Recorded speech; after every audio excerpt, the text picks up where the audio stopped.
Hello everyone. In today's video, I'm going to show you how to withdraw money from GoCrypto.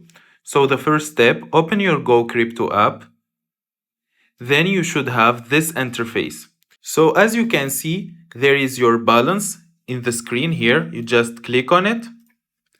And as you can see, this is a virtual balance.